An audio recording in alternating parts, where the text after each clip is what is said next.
Word on the curb is that Beyoncé and Jay-Z are gearing up to sue Ye. Kanye might finally be catching a legal fade from the Carters, and some would say it's been a long time coming. Jay-Z and Beyonce are aware of the post on X that have been since deleted by Kanye West, and now they're discussing how they want to handle the situation, whether that be privately or in a legal matter, according to this insider. So Kanye has been spiraling for a minute now. That's a beauty right there. She pretty.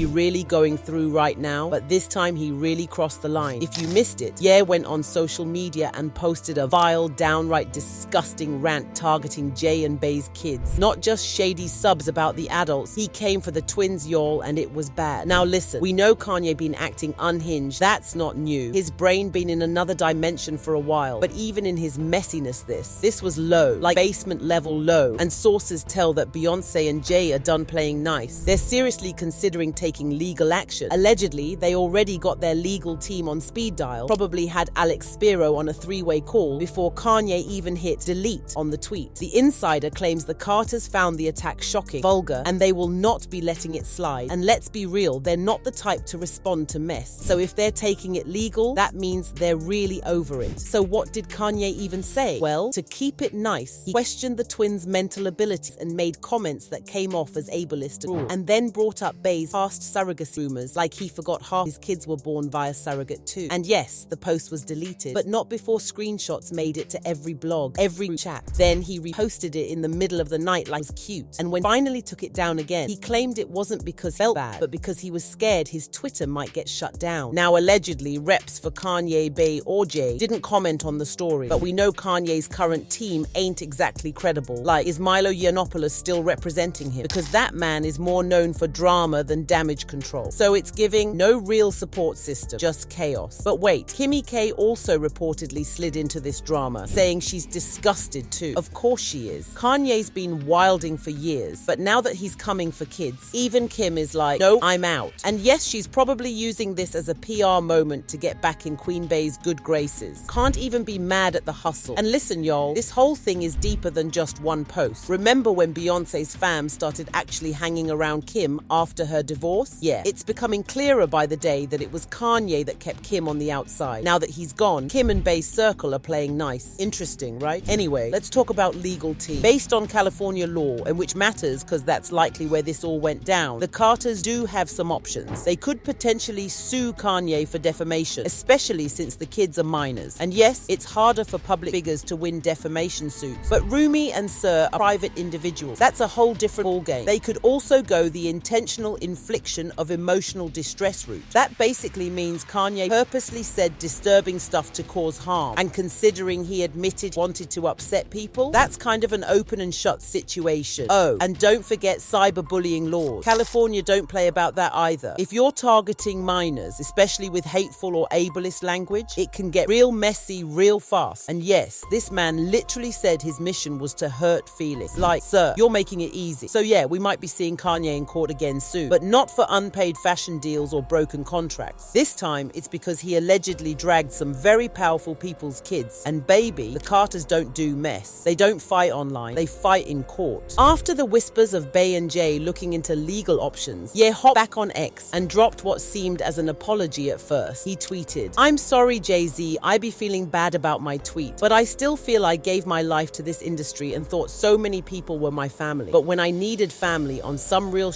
none of these rap niggas had my back." Now at first, it seemed like Ye was trying to make amends. He sounded hurt, like he was venting about feeling abandoned in the industry. But y'all, before anyone could even breathe, this man doubled back and posted another foul tweet, this time taking shots at Jay and Bey's personal life. So naturally, folks started side-eyeing that apology real hard. This back and forth pattern with Ye, apologizing 1 minute, dragging people the next, has a lot of fans worried. Some say he's spiraling, others think he's just being Ye. Either way, it's giving unhinged and unchecked check. And let's be real, this is just the latest chapter in the long, rocky saga between Ye and the Carters. The tension has been bubbling for years, and with every new outburst, that bridge looks more and more burned. The hip-hop community is watching this all unfold like it's the season finale of a drama series, and boy does Ye deliver. Get a load of this. Now here's where it gets even messier. Right after the apology, this man starts subtweeting Beyonce like he's trying to stir up some scandal. He tweeted, "If I had 10 more minutes in the studio with Beyonce, you'll be playing like that because that's messy on a whole different level." He deleted it, but the damage was done. People online are fed up. The streets are calling for him to be banned again. And honestly, at this point, who's still giving him internet access? Every few weeks, it's another Kanye outburst, from questionable fashion choices to humiliating his girlfriends to now this. Does he even have a team anymore or a friend? Folks are begging for someone, anyone, to step in and get this man help. Because it's not cute, it's not edgy, it's just sad. You can't keep calling out people's kids and think folks are going to give you a pass just because you're hurting. Kids are off limits. Also, this whole narrative where Kanye feels abandoned by the industry or like Jay-Z betrayed him, it's old now. You can't keep blaming everyone else while refusing to take real accountability. He's mad Jay-Z isn't stepping in to help him with his custody situation or music rights, but then turns around and disrespects the man's wife and kids? Make it make sense. Oh, and just in case anyone forgot, he's also out here claiming Jay-Z made more money off his music than he did. He's salty about not getting signed directly by Jay back in the day, still bringing up Dame Dash and acting like the whole industry owes him something. At the end of the day, Kanye wants to be seen, but he's self-sabotaging every chance he gets. He keeps burning bridges and crying about the smoke, but you can't claim people are your family and then humiliate them publicly. That's not how it works. But you know Ye ain't doing well when he's not next to a woman to keep him grounded. And yes, he managed to lose Bianca too. So recently, Ye and Bianca officially spilled into the public after the release of Ye's new album, WWW3. The track Bianca has everyone talking, with fans and insiders believing it confirms a major rift or even a breakup between the two. In the song, Ye suggests that Bianca left him, and many are speculating it was because of his chaotic behavior online. He references Bianca trying to have him hospitalized, which has been interpreted as her being deeply worried about his mental health. The lyrics seem to paint a picture of a man spiraling while his wife tries to intervene, only for things to fall apart. Listeners also believe Ye alluded to Bianca being emotionally overwhelmed by his social media posts, which in recent months included inflammatory and anti-Semitic content. It's been suggested in the lyrics that Bianca had a panic attack and was upset by his tweets, which may have contributed to her pulling away. He doesn't stop there though. So apparently, Ye didn't just have beef with Bianca, he had some tension with her whole family. In the song, he low-key throws out that her folks wanted him locked up or sent off somewhere to get help, like not just a break, but a full-on intervention. That alone says a lot about how messy things must have gotten behind the scenes. And if he felt like her people were pressuring her to dip, yeah, that probably didn't help their already rocky situation. But it gets messier. One of the wildest parts of the track is when Ye kinda confesses to tracking Bianca after she left, and then he compares them to Diddy and Cassie. That is such a loaded comparison, especially with everything that's come out about them. Still, after airing all that out, Ye flips the vibe and gets all soft at the end. He starts begging Bianca to come back, sounding like someone who knows he went too far, but doesn't fully get just how much damage caused. Fans are split. Some are seeing it as a desperate cry for help, while others think it's a last-ditch move to get her attention now that things are spiraling. And honestly, the song just confirmed what everyone's been whispering for months, that Ye and Bianca have been on the rocks for a while. Remember when Bianca showed up solo at the 2025 Grammy? She looked completely different, and Ye was nowhere in sight. That had the internet buzzing, and ever since, it's been weird vibes. The rare times they do pop out together, people say the energy's way off, like body language don't lie, and theirs is screaming something ain't right. Now, there's been no official word on a divorce yet, but between the lyrics, the distance, and Ye acting up again online, a lot of folks are convinced it's either already over or about to be. And let's be real, this WW3 album, especially that Bianca track, is stirring the pot hard. Critics are dragging Ye for putting all this personal drama into music again. Some think he's just trying to take control of the narrative before it fully blows up in the press. Either way, one thing's for sure, whatever's going on between Ye and Bianca is way past the rumor stage. But what do y'all think about this rift between Ye and Bianca? And also, do you think Bey and Jay will really go through with the lawsuit, or will they handle it behind closed doors with some quiet but deadly Carter-style moves? And is this finally the moment Kanye gets held down? Sound off in the comments and let us know.